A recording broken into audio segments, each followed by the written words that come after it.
여러분 안녕하십니까? C채널 뉴스입니다. 대부분의 교단 총회가 다음 주부터 시작됩니다.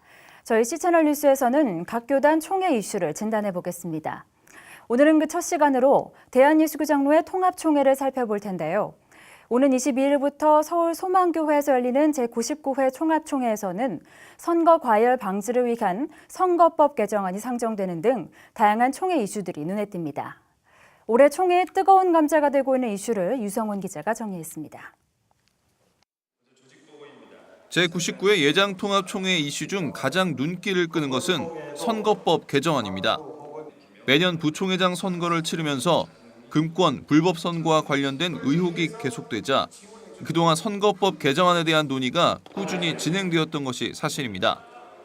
제99회 총회에서는 부총회장 선거권을 모든 노회원으로 확대해 미리 선거 과열을 막겠다는 의지가 담긴 개정안이 나왔습니다.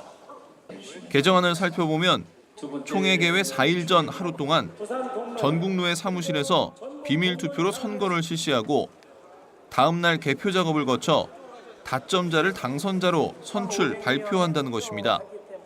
전 노회원의 의견을 수렴하는 것이 개정안의 핵심입니다.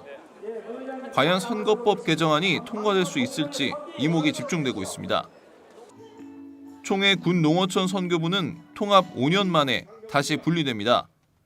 군과 교정, 경찰과 소방 선교 업무를 담당하게 될 군경 교정 선교부, 그리고 농어촌과 총회 교회자립위원회 실무를 맡게 될 농어촌 선교부로 나뉘게 됩니다. 따라서 새롭게 선출될 농어촌 선교부 국장과 부서 조직에 대한 관심이 쏠릴 것으로 전망됩니다. 군농어촌 선교부는 분리되는 두 부서의 독립적인 사무공간과 직원 배정을 총회에 헌의한 상태입니다. 수급률 조정을 중심으로 한 연금재단 규정 개정안도 상정될 것으로 보입니다.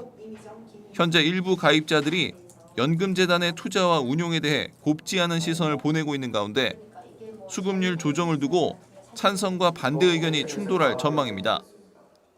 교계 관계자들은 수급률 개정안이 통과되면 연금개혁의 출발점이 되고 부결될 경우 연금재단은 큰 위기를 맞을 것으로 분석하고 있습니다. 이 밖에도 연금재단의 투자처 변경과 연금재단 이사, 금융전문가를 중심으로 한 공천 등의 헌의안을 상정했습니다.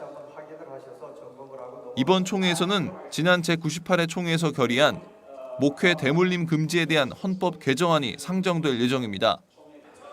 신설 조항에는 해당 교회에서 사임하거나 은퇴하는 담임 목사의 배우자와 직계비속, 직계비속의 배우자, 그리고 해당 교회 시무장로의 배우자 및 직계비속, 직계비속의 배우자는 위임 목사나 담임 목사로 청빙할 수 없다는 것이 포함됐습니다.